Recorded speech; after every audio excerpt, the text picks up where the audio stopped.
Hello, ladies and gentlemen, and welcome to a cast of a game of Starcraft 2. This cast was submitted by one of these players. I don't know who. This is not actually a rhyme cast, that just sort of happened. So we've got Sweetie Pants, which is very obviously that really embarrassing nickname that your girlfriend calls you, that you just really, really hope that no one else will ever find out about it.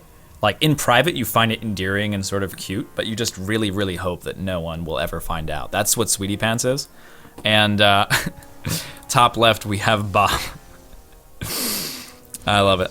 Absolutely love it. Bob. I casted with a guy named Bob at the Cheesadelphia land. He was a pretty cool guy. Maybe this is him. Probably not. You don't actually need to make a barcode. You just name yourself Bob or Alex or Chris or, you know, some of the really, really common names. And people will be like, oh yeah, you're that guy. It's like, oh man, must have been another Bob. That wasn't me. One gas expand over here. Sometimes we see the second delayed gas. It's like possible, but not super duper likely. Yeah, money's going up. We're gonna see a nice little one gas expand over here. And Nexus first. This is actually one of the craziest things about like the change from Heart of the Swarm PvP to Void PvP. You can be so much greedier in Void PvP. I'm not 100% sure why that is. Warpin nerf? Mostly because of the Warpin nerf? I'm gonna guess. It kind of restored a lot of the defender's advantage, so it allows you to have more of a breadth of strategies. But in a lot of the high-level games that I've been casting, I just keep seeing Nexus first in a PvP. It's just like this. I haven't like recovered from the shock of that gigantic change. I'm still sort of like blown away by it. Pylon placement, another one of these really cool things.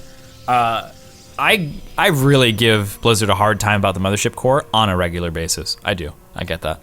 One of the cool things though about the change to photon overcharge, I really wish it was on the Nexus and not on the Mothership Core. But one of the really cool things about it is it's very positional. All of a sudden, like where you put your pylons becomes so important, not just in PvP but in all the matchups. And it's really cool to see that happening. Like this pylon placement is really nice for defending attacks that might want to run in this direction.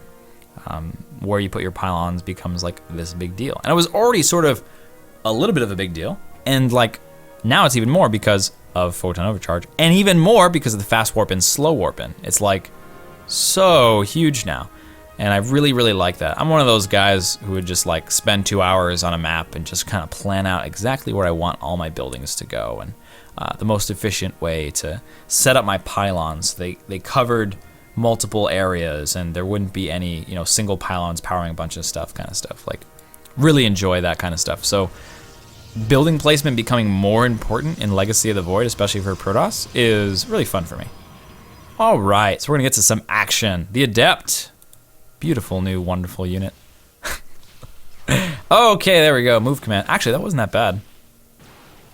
I'm pretty sure too, I'm like 98.25% sure that 2 Adepts can take out a Stalker. I don't know why he's running right now. I think he may not know that. Or I'm wrong. As a human being, I am sometimes wrong.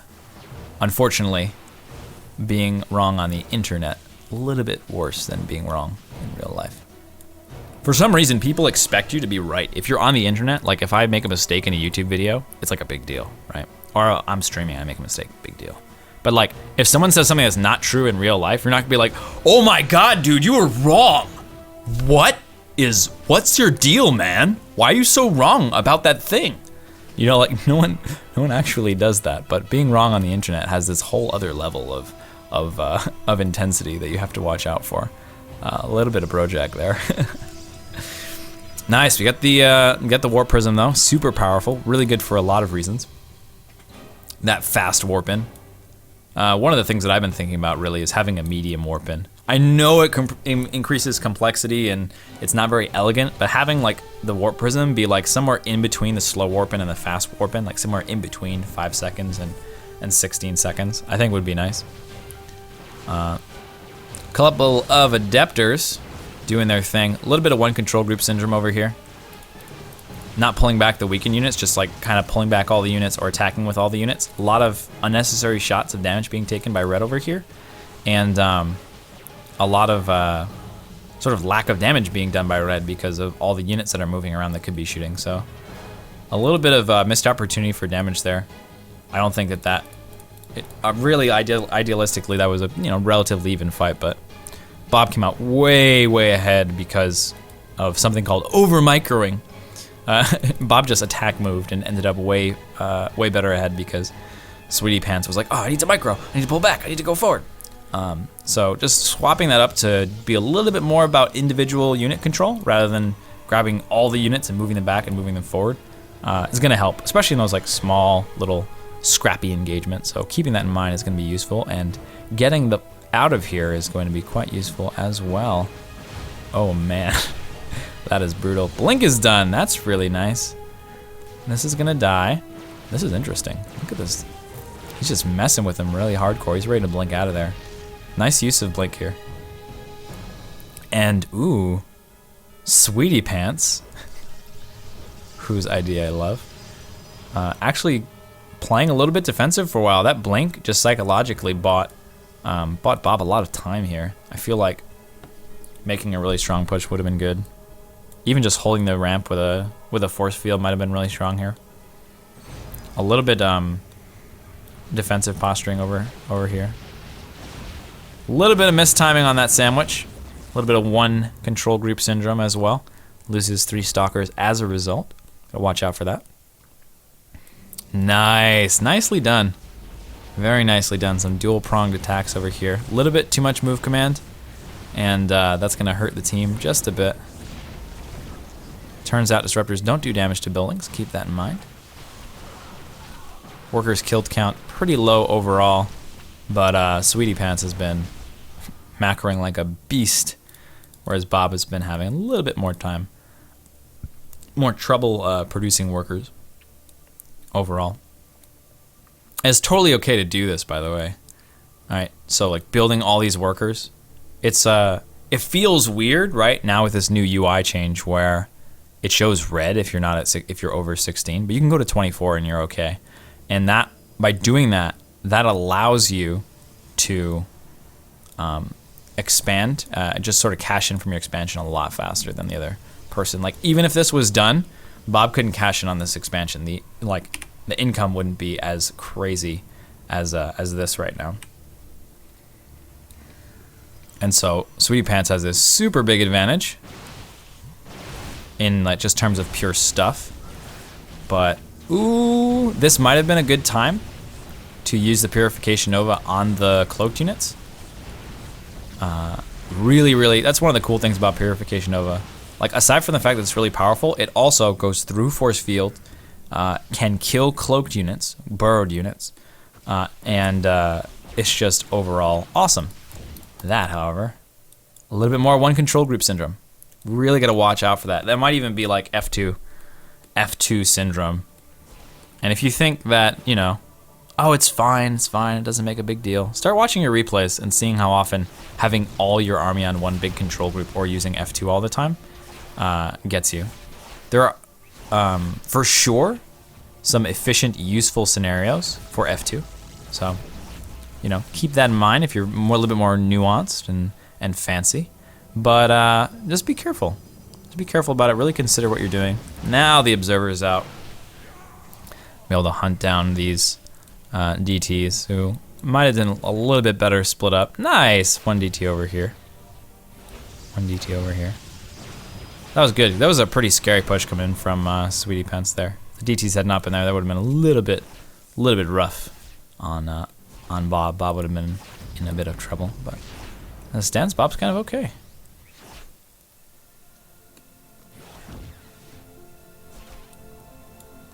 All right.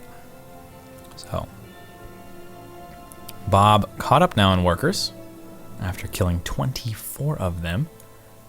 And yeah, so Bob has been doing the go to 16 and stop style, which technically is more efficient. And it's kind of interesting to see that coming out. And I think it's really a big part of it is the UI change that changes from white to red. Changing the color from white to red here actually is making a big difference, I think, psychologically here. But yeah, he's just going for 16 and stop. A little bit of idle worker over here. But overall, not too bad. That DT finally does get cleaned up. And we're thinking about it. Thinking about it. This is more classic, right? And not classic as in the Protoss player, but classic as in what's I should say standard. Is that blink disruptor ball. Got the disruptor, got some blinks. The use of the sentries is interesting. I think it's going to be useful here because Bob doesn't have any disruptors. And especially because of the DTs. But hopefully the disruptor can get a massive shot on these DTs because they have been clumping up quite a bit. That's definitely, I feel like, going into this, that's your move. Oh, it turns them into Archons. That's interesting.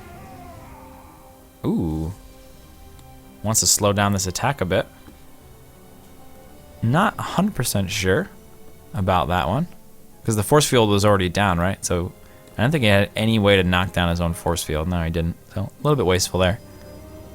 Happens on occasion.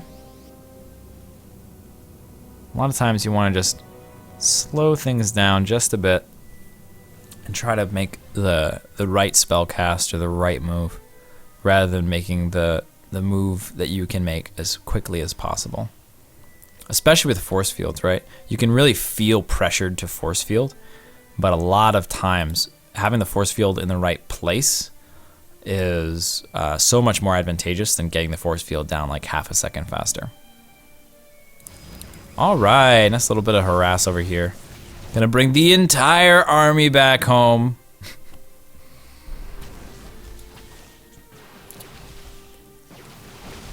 And this is one of those moments where you can take note as the blue player and be like, okay, I'm playing against a player who either keeps all their stuff in one control group or just has a tendency of moving all their units around in one big blob. And you can abuse the hell out of that. You know, make it attack over here, do the same thing, drop some units over here, and just be in position to do some damage over here. And they're unlikely to change their habit of keeping all their stuff in one blob within the course of a game. So making that read can be really useful. At this point in the game, though, as much as this path is like the shorter path to the enemy, I feel like knocking down the rocks and making an engagement over here would be a little bit more advantageous for our red player. Just a bit.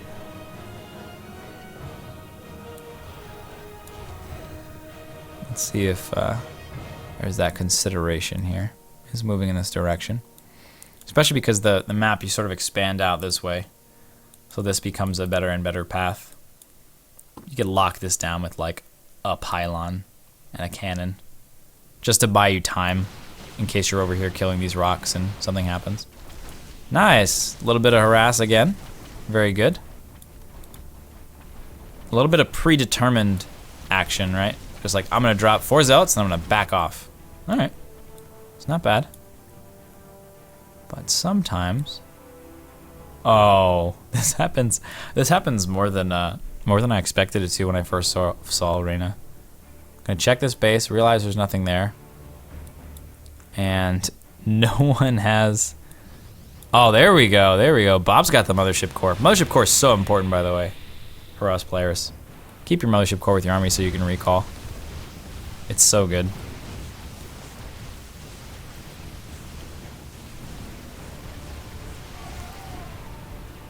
Ooh, look at this play from Bob. Look at this play. Splitting up the army, coming over here, getting some kills. But yeah, there we go. Holding this ramp, being like, okay, if you want to come back, you have to get through this ramp, and it's awful. So, discouraging that. And I think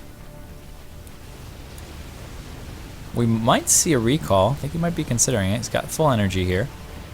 It's always this tough situation when you're in this base race, right? One wrong move. One recall where you should have just raced him. Or one, you know, attempted race where you should have recalled can lose you the game. So to recall or to not recall oftentimes is a game winning or losing situation, which is quite a bit of pressure. The DTs are going to help a lot. DTs are always super useful in a base race. Let's take a look at the detection. 2 observers to 1. That 1 observer is with the army. And I think the base race is definitely going to favor Bob. Bob a little bit more comfortable with splitting up his units. Sweetie Pants seems to be pretty blobby. These cannons? Oh no, they're pylons. He's going to need some detection to defend. Oh, we got some nexuses out on the map. Ooh, got a lot of workers our way too. Worker count, by the way, is 40 to 8. Recall comes in. Oh, man. And that's it. Excellently done. Excellently done. Knowing the right time to recall. He may have recalled sooner, and the same effect would have happened, but I think this was a little more securing the win type of situation. GG from Sweetie Pants.